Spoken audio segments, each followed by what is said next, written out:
হয়, গুপ্তকাশী বিশ্বনাথ ঘাটক সুন্দৰকৈ সজাই পৰাই তুলিবৰ বাবে প্ৰতি বছৰে আপোনালোকে বিশ্ব পৰিৱেশ দিৱস উপলক্ষে গছপুলি ৰোপণ কৰি আহিছে। সমান্তৰালকৈ এইবাৰো আপোনালোকে গছপুলি ৰোপণ কৰা পৰিলক্ষিত হৈছে। কি ক'ব এই আজিৰ কাৰ্যসূচী সম্পৰ্কে? হয়, আমি যোৱা 2011 চনৰ পৰা আমি বৃক্ষৰোপণ কাৰ্যসূচী পালন কৰি আহিছোঁ, বিশেষকৈ পৰিৱেশ দিৱসৰ লগত সংগতি ৰাখি। এইবাৰো আমি আজিৰ পৰাই আৰম্ভ কৰিছোঁ। এইকাৰণেই কৰিছোঁ, খুব সুন্দৰ এটি বতৰ, বৰষুণৰ বতৰ। এই বৰষুণৰ বতৰত খুব সোনকালে গছপুলি জীপাল হৈ উঠে, যি কাৰণে আজিৰ পৰা আমি আৰম্ভ কৰিছোঁ। যিমান কেইদিন বতৰ সুন্দৰ হৈ থাকিব বা ঠাণ্ডা এটা বতৰৰ পৰিৱেশ থাকিব, তেতিয়ালৈকে আমি লগাই গৈ থাকিম। আৰু বিশেষকৈ এই বিশ্বনাথ ঘাটৰ পানী ভঁৰালৰ পৰা বিশ্বনাথ ঘাটলৈ যোৱা পথটিত যি বৃক্ষৰোপণ কৰা হৈছে 2011 চনৰ পৰা বা এতিয়া এইবাৰো কৰা হৈছে, যিখিনি খালী ঠাই আছে, কাৰণ প্ৰতি বছৰতে কিছুমান গছ লগাওঁ আমি, মৰিও থাকে অলপ, সেই জেগাখিনিক আমি আকৌ পূৰণ কৰিছোঁ। আৰু এই পথটোৱে যেতিয়া অহা যোৱা কৰা গৰমকালিত, তেতিয়া খুব পশ্চিম দিশৰ যিটো ৰ'দ আছে, খুব ৰ'দৰ কাৰণে অসুবিধা পোৱা যায়। এতিয়া লাহে লাহে গছখিনি বাঢ়ি অহাৰ পিছত খুব সুন্দৰ এতিয়া পৰিৱেশ হৈছে আৰু খুব সুন্দৰভাৱে ইয়াত আহি মানে যাত্ৰীয়ে বা অহা যোৱা কৰা মানুহে জিৰায়, খুব এটা সুন্দৰ পৰিৱেশো হয়। গতিকে ভাল লাগে এটাই যে প্ৰকৃতিক অকণমান আমি সেউজকৰণ কৰিব বিচাৰিছোঁ। আৰু যি পৰিৱেশ দিৱস আছে, সেই পৰিৱেশ দিৱসত আমি নিজৰ ধৰিত্ৰী মাতৃক আমি সেউজময় কৰি তোলোঁ, যাতে আমাৰ যি গোলকীয় উষ্ণতা আছে, সেই উষ্ণতাৰ তাপমাত্ৰা কিছু হ'লেও আমি কম কৰিব পাৰোঁ। গতিকে এইবাৰো আমি তাৰেই চেষ্টা কৰিছোঁ। গতিকে আমি সকলোকে অনুৰোধ কৰিছোঁ, যাতে এই পৰিৱেশত বা এই সময়খিনিত, বিশেষকৈ বাৰিষা কালত আপোনালোকে গছপুলি ৰোপণ কৰক আৰু সেউজময় কৰি তোলক, যাতে নিজৰ লগতে সকলোৰে জীৱনৰ প্ৰতি অকণমান হ'লেও সঁহাৰি জনোৱা হ'ব বা আমি অকণমান হ'লেও গৰমৰ পৰা পৰিত্ৰাণ পাব পাৰোঁ।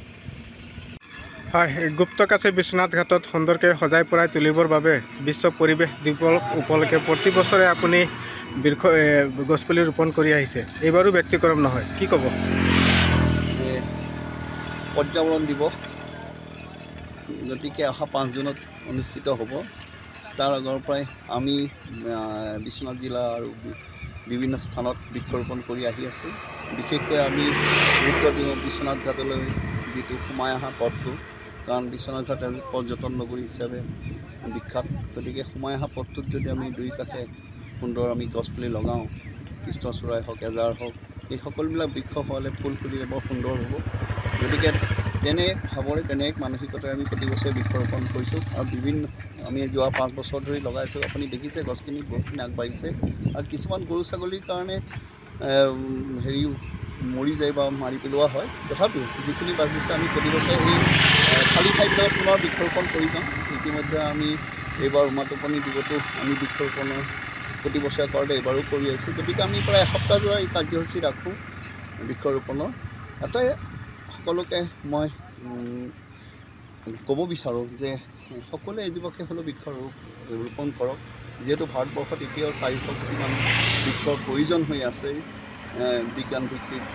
গতিকে মই ভাবোঁ সকলো ৰাইজ যিহেতু সচেতন হৈছে, প্ৰতিজনেই বৃক্ষৰোপণ কৰি আহিছে।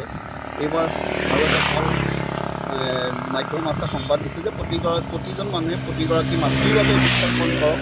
জীৱিত হওক বা বৃদ্ধ মাতৃগৰাকী হ'লেও আপুনি এজোপা গছত আপোনাৰ নিজৰ ঘৰখনত এজোপা বৃক্ষৰোপণ কৰক, যাতে আমাৰ গোটেই ধৰিত্ৰীখন সেউজীয়া হৈ পৰক।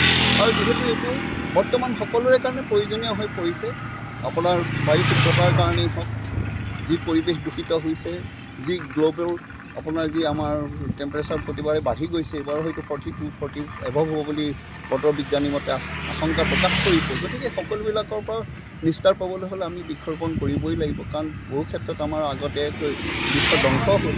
গতিকে প্ৰতিটো ক্ষেত্ৰত আমি পথৰ দাঁতিতে হওক বা নিজৰ কৃষিভূমিতেই হওক বা যিবিলাক আমাৰ খালী ঠাই আছে, য'ত পৰ্যটনৰ কাৰণেও আমি বৃক্ষৰোপণ কৰিব পাৰোঁ, তেনেকুৱা বিভিন্ন উদ্দেশ্যলৈ আপুনি বৃক্ষৰোপণ কৰিলে মই ভাবোঁ সমাজৰ লগতে প্ৰকৃতিৰো বহুখিনি উপকৃত হ'ব, আমাৰ মানৱ জাতিৰো বহুখিনি উপকৃত হ'ব।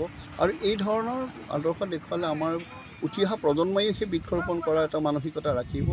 গতিকে মই আশা ব্যক্ত কৰিছোঁ এই পৰিৱেশ দিৱস, অহা 5 জুনত পৰিৱেশ দিৱস উপলক্ষে সকলোৱে যাতে একোজোপাকৈ বৃক্ষৰোপণ কৰক। আৰু ইতিমধ্যে বিশ্বনাথৰ বহুখিনি অগ্ৰণী NGO ওলাই আহিছে, বহুতখিনিয়ে বৃক্ষৰোপণ কৰাৰ প্ৰস্তুতি চলাই আহিছে। মই ভাবোঁ ই এটা ইতিবাচক দিশ। গতিকে সকলো ৰাইজক আহ্বান কৰিছোঁ যাতে নিজৰ ভূমিতে হওক বা পৰিত্যক্ত ভূমিতে হওক একো যুৱকে বৃক্ষৰোপণ কৰি আমাৰ অসমখন সেউজীয়া ধৰিত্ৰীলৈ পৰিগণিত কৰক। ধন্যবাদ।